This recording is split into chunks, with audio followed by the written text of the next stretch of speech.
Before I get into any of the details, I just want you all to see this clip right here.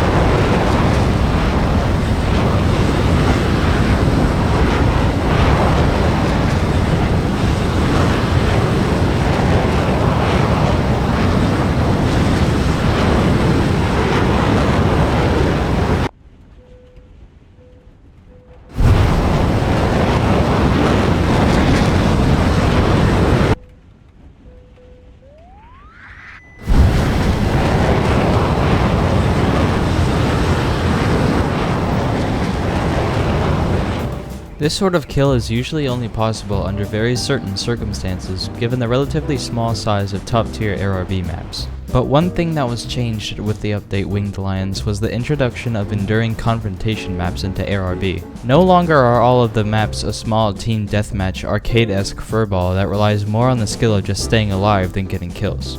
These maps are often an upsized version of existing maps with a different layout. Such is the case with the EC Afghanistan and Spain, but some are new to ARB, like Vietnam.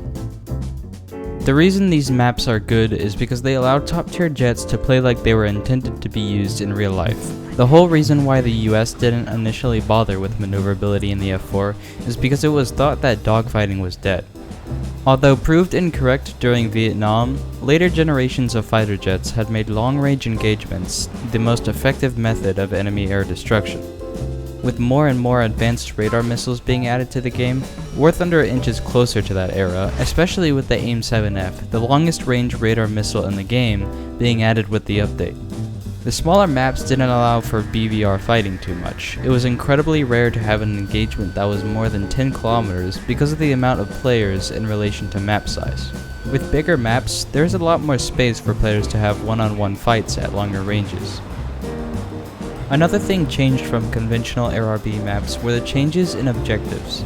In EC maps, players are given the choice to assist in numerous AI conflicts across the map, with every conflict won causing the enemy's tickets to degrade. More bases are also available to bomb, from the standard 4 to up to 6 bases spread out across the map. The new EC maps also have one major difference to previous maps. They don't end when the enemy team runs out of players. Enduring confrontation maps continue as long as the match timer hasn't hit 25 minutes. This allows everyone plenty of time to complete objectives, land to repair, and more.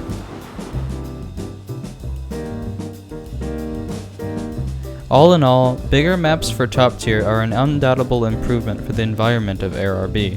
They allow for better use of tactics such as fuel management, flying low to avoid radar, and surprising unaware players who are by themselves. It's changed the way ARB is played at top tier in a pretty much completely positive way.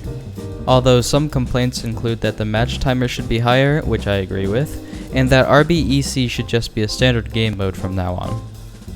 I wouldn't mind an RB enduring confrontation mode. I'd probably even play it more than ARB, but I don't know enough about how it would affect the game, so I won't argue in favor or against it.